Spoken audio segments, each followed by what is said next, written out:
Assalamualaikum warahmatullahi wabarakatuh. Pada video kali ini, kita akan membahas mengenai susunan pegas. Namun sebelumnya, mari kita lihat terlebih dahulu grafik hubungan gaya dan pertambahan panjang pegas. Jika gaya yang diberikan pada sebuah pegas tidak melebihi batas elastisitasnya, maka pertambahan panjang pegas akan berbanding lurus dengan gaya yang diberikan tersebut. Untuk lebih jelasnya, kita perhatikan gambar berikut ini.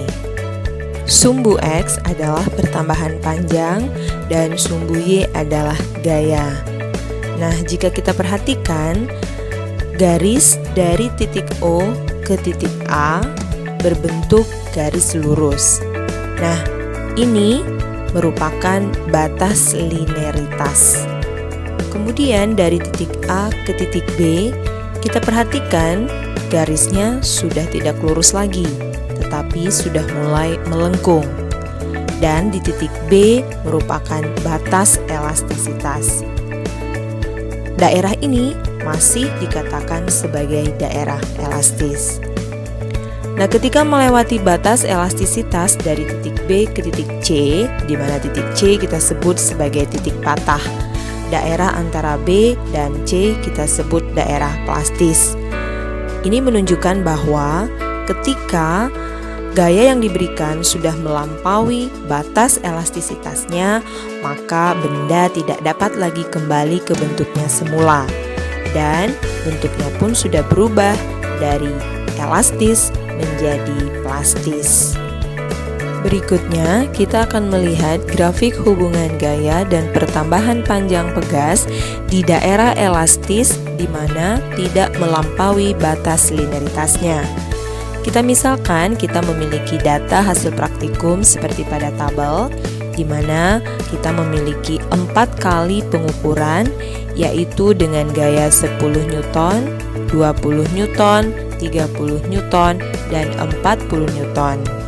Pemberian gaya itu menyebabkan pertambahan panjang 0,2 meter, 0,4 meter, 0,6 meter, dan 0,8 meter.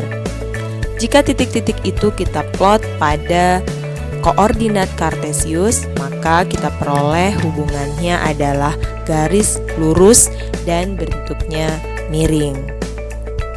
Secara matematika, kemiringan garis bisa kita hitung dengan menggunakan persamaan X sama dengan F per delta X.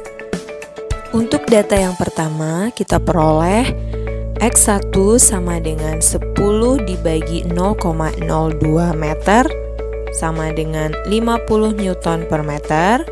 Data kedua kita peroleh 20 per 0,04 meter sama dengan 50 Newton per meter. Berikutnya data ketiga 30 per 0,06 meter sama dengan 50 Newton per meter. Dan data terakhir 40 per 0,08 meter sama dengan 50 Newton per meter. Maka kesimpulannya adalah jika pegas yang kita gunakan sama, maka konstanta pegasnya adalah konstan. Dalam kehidupan sehari-hari, untuk berbagai tujuan, biasanya kita menggunakan lebih dari satu pegas. Maka kita mencoba menyusun pegas itu secara seri dan paralel. Susunan pegas secara seri dibuat bertujuan untuk memperkecil konstanta pegas sehingga pertambahan panjang yang dialami sistem pegas akan lebih besar. Sementara susunan paralel dibuat bertujuan untuk memperbesar konstanta pegas sehingga pertambahan panjang sistem pegas lebih kecil dibandingkan dengan susunan seri. Nah, mari kita analisa susunan seri dan paralel secara satu persatu. Yang pertama, susunan seri pegas.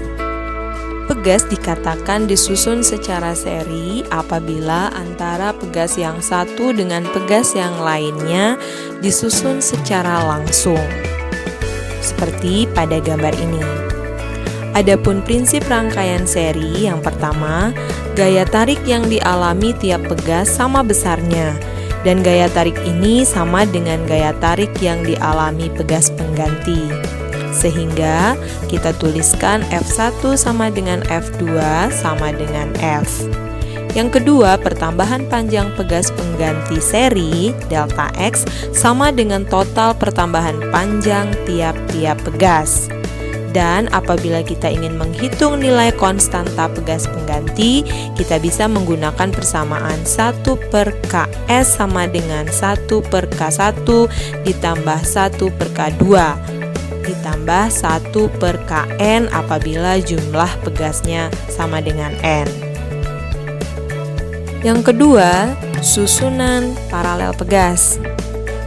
Pegas dikatakan disusun secara paralel, cirinya adalah antara pegas yang satu dengan pegas yang lainnya tidak terhubung secara langsung, tetapi dihubungkan dengan sebuah kawat penghubung. Dan prinsip pada rangkaian ini adalah yang pertama, gaya tarik pada pegas pengganti F sama dengan total gaya tarik pada tiap pegas. F1 ditambah F2 sama dengan F. Kemudian yang kedua, pertambahan panjang tiap pegas sama besarnya. Dan pertambahan panjang ini sama dengan pertambahan panjang pegas pengganti. Delta X1 sama dengan delta X2 sama dengan delta X. Dan apabila kita ingin menghitung konstanta pegas pengganti, kita bisa gunakan persamaan K sama dengan K1 ditambah K2 ditambahkan dengan Kn apabila pegas yang kita gunakan jumlahnya adalah N. Fenomena ini diamati oleh seorang ahli fisika yang bernama Robert Hooke sehingga dikenal dengan hukum Hooke. Hukum Hooke ini dapat kita rumuskan sebagai berikut. F sama dengan min K dikali delta X, dengan F adalah gaya yang diberikan pada pegas, K adalah konstanta pegas, dan delta X adalah pertambahan panjang pegas. Jika kita lihat, sebenarnya persamaan ini sama dengan persamaan kemiringan garis yang kita dapatkan di awal tadi. Lalu mengapa muncul tanda negatif pada hukum Hooke? Ternyata tanda negatif ini menunjukkan bahwa benda elastis akan kembali ke posisinya semula dengan arah yang selalu berlawanan dengan arah gerak benda. Hal ini dikarenakan adanya gaya pemulih. Gaya pemulih besarnya akan sebanding dengan besar gangguan atau simpangan yang diberikan pada benda elastis. Semakin besar kita menarik pegas, maka gaya pemulihnya juga akan semakin besar untuk mengembalikan pegas ke posisinya semula. Nah, yang terakhir adalah energi potensial pegas. Kita definisikan sebagai usaha yang harus dilakukan untuk mengembalikan pegas ke posisinya semula. Secara matematis kita tulis sebagai W sama dengan 1/2 K dikali dengan delta X kuadrat. Terakhir, mari kita perhatikan Quran Surah Al-Baqarah ayat 155 sampai 156 yang berbunyi, "Dan sungguh kami akan menguji kalian dengan sedikit rasa takut dan lapar, kekurangan harta, jiwa dan buah-buahan. Dan berikanlah kabar gembira untuk orang-orang yang bersabar, yaitu orang-orang yang apabila ditimpa musibah, mereka mengucapkan Inna lillahi wa inna ilaihi raji'un. Sesungguhnya kami itu milik Allah, dan sesungguhnya kami akan kembali kepada Allah Subhanahu wa Ta'ala." Apa hubungannya ayat ini dengan materi kita? Kita bisa perhatikan.